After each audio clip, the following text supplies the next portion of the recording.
Sebelumnya, Assalamualaikum warahmatullahi wabarakatuh. Apa kabar Bapak Ibu semua hari ini? Alhamdulillah, luar biasa. Yes. Terima kasih telah menyempatkan waktunya pada pagi hari ini untuk mengikuti kegiatan edukasi gizi. Sebelumnya perkenalkan, saya Arifah Nuraini, mahasiswa gizi UIN Wali Songo Semarang.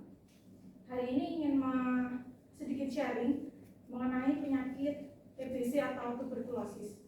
Sebelumnya mungkin Bapak Ibu sering mendengar penyakit TBC. Jadi apa sih penyakit TBC itu? Penyakit TBC adalah penyakit suatu infeksi saluran pernafasan, di mana ini disebabkan oleh bakteri Mycobacterium tuberculosis. Nah, siapa sih yang rentan terkena penyakit TBC ini? Yaitu pada kelompok balita dan lansia.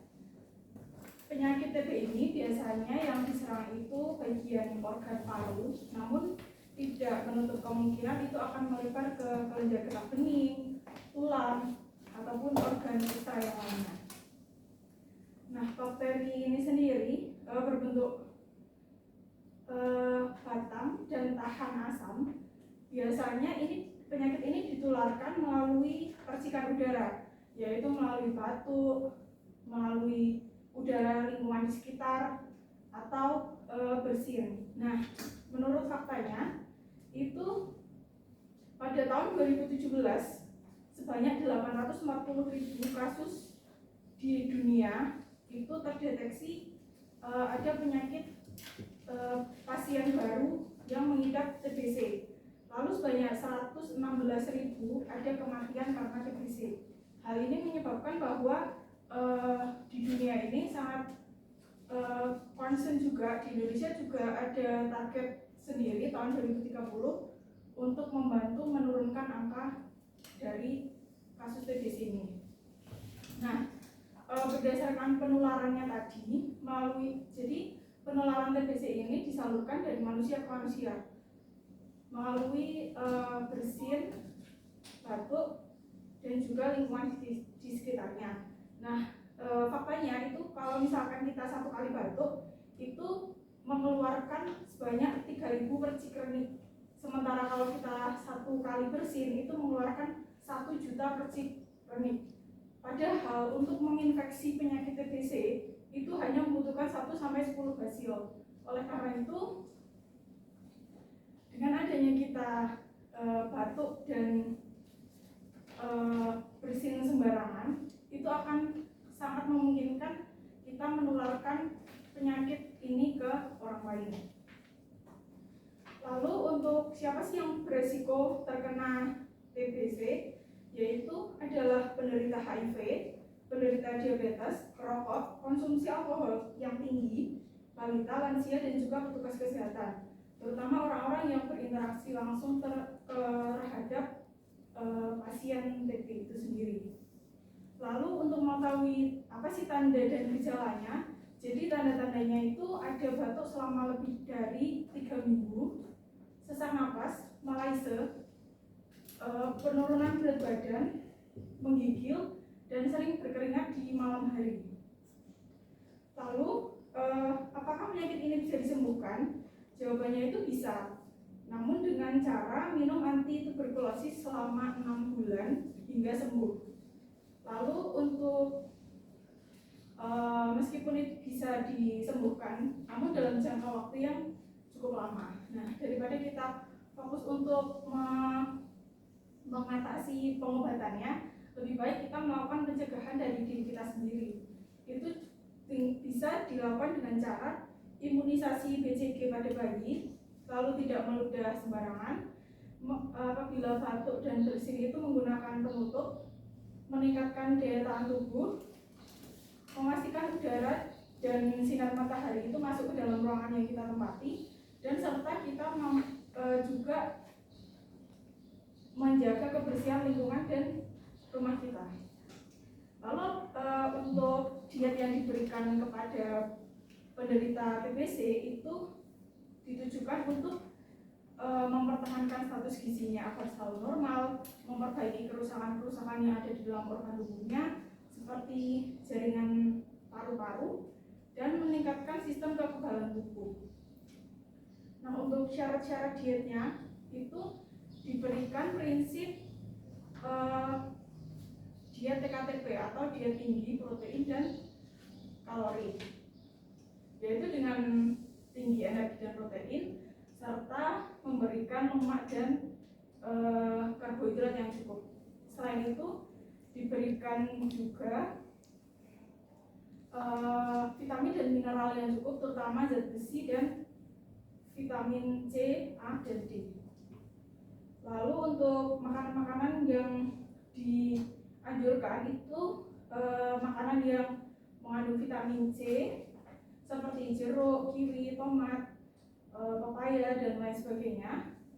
Selain itu juga sumber-sumber vitamin yang dapat meningkatkan kekebalan tubuh serta antibodi pada kita sendiri, karena meskipun berdasarkan penelitian, meskipun kita interaksi dengan orang yang PB, apabila imun kita itu 90% baik, maka itu tidak akan menjadi TB aktif di dalam diri kita.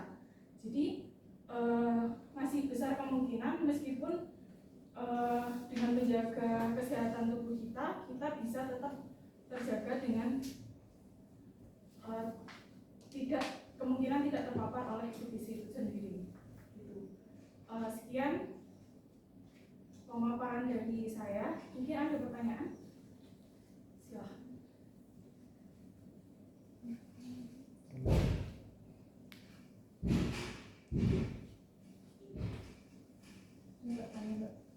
Di sini kan syarat diet ya. Ini dietnya tinggi kalori, tinggi protein. Terus bahan makanan apa? Contoh bahan makanan yang sumber vitamin C dan vitamin K itu apa saja ya, Mbak ya? Terima kasih atas pertanyaannya, Bu. Jadi untuk sumber vitamin C itu bisa kita dapat dari buah-buahan dan sayur-sayuran, terutama buah-buahan seperti jambu biji, jeruk, tomat, dan lain sebagainya. Kalau misalkan untuk vitamin K-nya itu sendiri bisa didapatkan dari buah dan sayurnya juga, yaitu seperti wortel, bisa dijadikan referensi, dan produk susu dan olahannya. Terima kasih. Ada lain?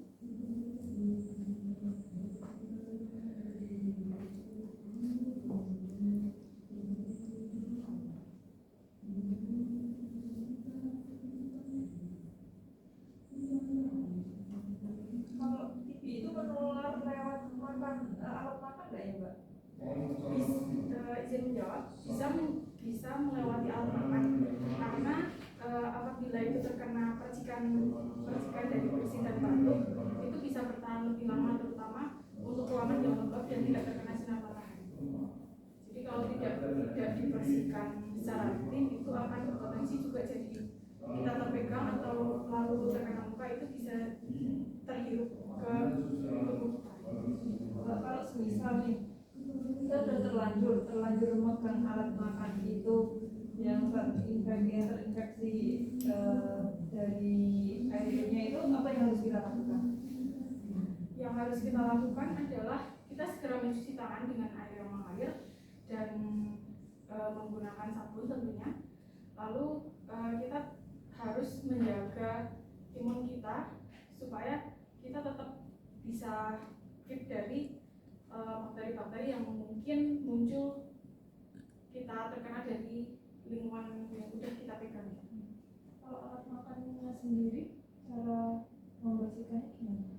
Kalau untuk alat makannya kita bisa dicuci dengan menggunakan sabun juga. Lalu mungkin kalau misalkan kita memiliki alat sterilisasi, kita bisa gunakan itu secara rutin gitu, setiap digunakan. Mungkin ada pertanyaan lain? Silakan, Pak. Ini kan tentang TBC ya. Ya. TBC. Bagaimana jika seorang ibu yang hamil mengidap penyakit TBC, apakah bayinya yang di dalam perut sudah positif nanti akan tertular TBC, dan apakah juga nanti misalkan ibu hamilnya itu dikasih obat yang TBC, apakah bisa berpengaruh kepada janinnya tersebut? Terima kasih atas pertanyaannya. Jadi untuk terkait ibu hamil yang menderita TBC itu menurut literatur yang saya baca itu TBC itu hanya bisa disalurkan melalui udara, dan itu dari manusia ke manusia. Itu tidak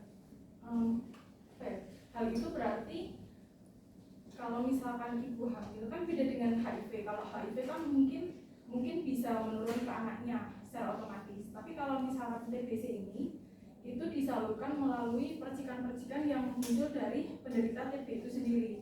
Nah, untuk ibu yang melahirkan mungkin dari penderita TB-nya itu sudah menggunakan APD sebelumnya, dan otomatis akan ada tindakan medis khusus tersendiri supaya anaknya itu bisa tidak terkena TB dari ibunya. Itu karena bisa disalurkan melalui benda-benda dan lingkungan di sekitarnya aja. Kalau untuk ibu yang melahirkan lalu anaknya terkena TBC itu menurut saya kemungkinan kecil karena memang hanya disalurkan melalui udara saja. Lalu untuk pertanyaan yang kedua itu terkait Obat. Oh ya, obat yang dikonsumsi oleh ibu.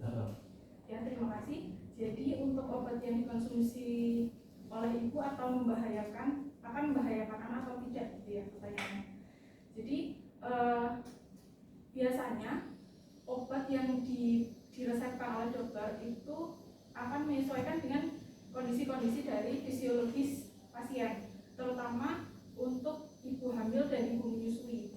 Itu tidak secara sembarangan diberikan obat. Jadi obat-obat yang diberikan oleh penderita TBC untuk normal, lansia, maksudnya dewasa yang tidak hamil, lansia dan lain sebagainya, itu akan berbeda gitu. Jadi obat yang diberikan ke anak mungkin akan tetap dikonsumsi melalui ASI, tapi itu dapat dipastikan dokter akan memberikan yang terbaik juga untuk kedua individu ini, baik dari ibu ataupun dari bayinya sendiri. Gitu, Pak. Misalkan kan sudah lahir nih ya, Ya. bayi kan otomatis butuh menyusui itu. Ya. Nah, misalkan ibunya itu ternyata tidak sengaja tidak memakai masker, nah waktu menyusui apakah bisa menular juga ke bayinya? Bisa apa enggak? Itu misalkan itu berarti nanti harus di ruangan sendiri atau bagaimana? Oke, terima kasih pertanyaannya. Jadi untuk ibu yang menyusui secara langsung ya, mungkin kalau dari bayangan saya sendiri, orang yang menderita TB itu kan disarankan untuk di ruangan isolasi, dan itu tidak bisa dimasuki oleh sembarang orang. Oleh karena itu ASI yang diberikan kepada bayi itu bisa didapatkan dari ASI pendonor atau donor ASI, atau bisa juga dari ibu yang pompa ASInya. Jadi bayi itu tidak ada interaksi langsung dari tubuh ke tubuh dari ibunya itu sendiri. Jadi bisa melakukan pompa dulu ya, pompa dengan prosedur tertentu sehingga ASI yang diberikan kepada bayi itu tetap aman. Terima kasih. Terima kasih karena waktunya sudah habis. Terima kasih atas partisipasi Bapak Ibu semuanya. Mohon maaf apabila banyak terdapat kesalahan. Wassalamualaikum warahmatullahi wabarakatuh. Waalaikumsalam warahmatullahi wabarakatuh.